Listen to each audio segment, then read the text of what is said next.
Abi, anong oras na ba, Ab? Anong oras na ba? Alas 8. Advance ako 45 minutes. Ay, grabe talaga. Anyways, kanina nag-order tayo sa Aha. sabi ko kanina, nagugutom na ako. Tapos biglang sabi mo kanina. Ano ba ginagawa ko? Ay, crap. Hello guys. Nandito tayo guys sa Goodie Box. Pakita ko.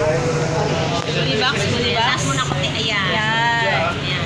Kasi alam mo kanina, nagkukwentuhan kami sa taas. Siyempre, habang nagkukwentuhan pa, nagutom ang mga lola. Ngayon, pag nagutom, naalala namin yung pagkain sa baba. Ang good news kasi, naka-QR code, di ba? Napansin niyo ba? Ayan. Ayan. Kasi siyempre, ayaw natin nagugutom si Apretina nyo. Kasama din natin si Doktora, si Ma'am Rhea, di ba? At iba pang Millionaires Club sa taas. Si Up Judy, or top 1 here in Luzon. So, nagkwentuhan kami, nagka-trip, di ba? Nabawasan yung mga blessings ni Unified na binibigay sa amin, siksik, liglig. At umaapaw. So, order kami nang hindi nagbabayad. Yan. Gagamitin Wala natin. kaming hashtag dito. Bigla lang kami bumaba. So, nag-login ako. May libre tayo. Magkano ba yan? Magkano basa mo? O basta may 2,000. Mabawasan natin gamit ang QR code. Diba? Para makakain kami, ha? Ngayon, papakita namin sa inyo kung paano ginagawa yung pagbayad sa Goodie Box through our Unified eCash account. Yes. So, ready ka na? Ayan. Okay. So, nag-login na tayo kanina.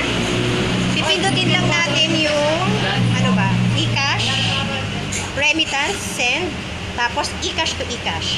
Tapos, kiklik natin yan, yung QR, oops, may nag-PPM, mamaya na siya. Ayan. Tapos, itatapat na na, yun, no? Oh, na-capture agad. Nakita nyo ba? GDB or Cheers. Tapos, boss, magkano order namin? O, 340 daw yung kakainin namin. So, itatype lang natin 340.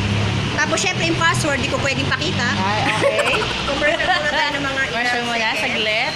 And grabe yung system ni Unified. Pwede kang kumain kahit wala kang cash. Oo. So, isasubmit ko na. Babawas. Grabe! Ayun na. Kakapinig ko submit successful. Successful agad. Ayun na. So, bayad mo kami. Okay na ba yun? Okay naman. Pwede na po kami kumain. Ayan. Bayad na yung aming kakainin kahit wala kaming dalang cash ni Alstalgi. Titignan ko yung... Kasi alam niyo po kung bakit wala kaming dalang cash. Punong-puno po kasi ng tao sa mezzanine. Okay? So, pagbaba po namin, nalimutan namin na wala kaming dalang cash. Correct. Eh, yung malupit nun, hindi na kami makabalik kasi sa dami ng tao, hindi na kami cash. Talaga. Okay, kaya ngayon po, bumaba kami nang walang dalang cash. Buti na lang may e-cash account kami. Yan. Diba? Oo. Yun po yung advantage kapag meron kang Unified e-cash account. Ayan. Mamaya, papakita pa ba natin pag kumakain tayo? Tinitingnan ko may resibo eh. Kung may charge or wala. Pero alam ko wala siyang charge.